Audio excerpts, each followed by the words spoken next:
हिंदी का पेपर जैसे कि आप लोगों को पता है 4 तारीख का आपका पेपर है और 12th वालों का हिंदी का पेपर का तरीका किस तरीके का होने वाला है, क्या क्या चीज़ें आपसे पूछी जाएंगी, तो वो हम देख लेते हैं एक बार। और आपको इस तरीके से पैटर्न ध्यान में रखना है और प्रैक्टिस करनी है, ठीक है।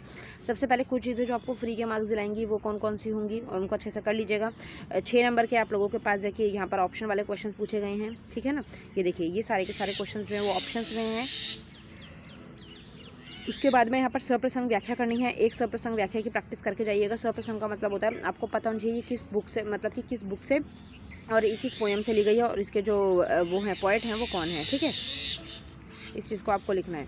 ये देखिए अथवा दिया हुआ है तो मतलब कि 2 आप या तो ये वाला लिख सकते हैं या फिर ऊपर वाला लिख सकते हैं, ठीक है बच्चे। सप्रसंग व्याख्या करनी है, मतलब प्रसंग लिखना है पहले यहाँ पर यूँ करके प्रसंग लिखना है, उसके बारे में डिटेल और उसके बाद सरलार्थ, मतलब कि उसके बारे में बताना है कि इसके अंदर क्या बोला गया था, ठीक है। प्रसंग में वो चीज़ें लिखनी होती हैं कि ये कविता इसमें से इस बुक से ली गई है और इनके कवि ये हैं, ऐसे ऐसे करके। उसके बाद में आपका जीवन परिचय आ रखा है, ठीक है। भाषा शैली का संक्षिप्त वर्णन करना है। 2 लोग आ रखे हैं, तुलसीदास जो ये है ना कॉमन से, इनको ज़रूर पढ़ लीजिएगा, ठीक है। कविताओं के आधार पर निम्न प्रश्नों के उत्तर देने हैं, फिर ये आपके क्वेश्चन आंसर्स आ गए।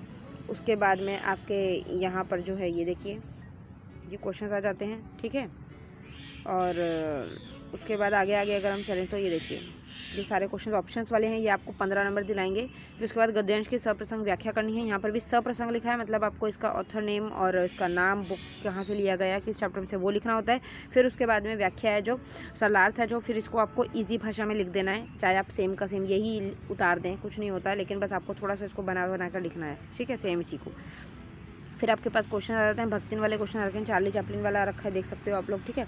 अगले में से भी यहाँ से क्वेश्चंस पूछे गए हैं, देखिए इस तरीके के क्वेश्चंस आपसे पूछे गए हैं, इनको देख लीजिएगा। और फिर आपके पास फिर से ऑप्शन वाले क्वेश्चंस हैं, 15-20 नंबर तो आपको ऑप्शन से आराम से मिल ही जाएंगे, ओके।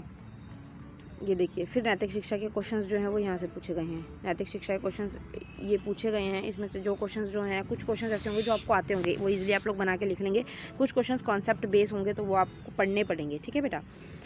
उसके बाद में संधि विच्छेद करना है, संधि बनानी है, ठीक है।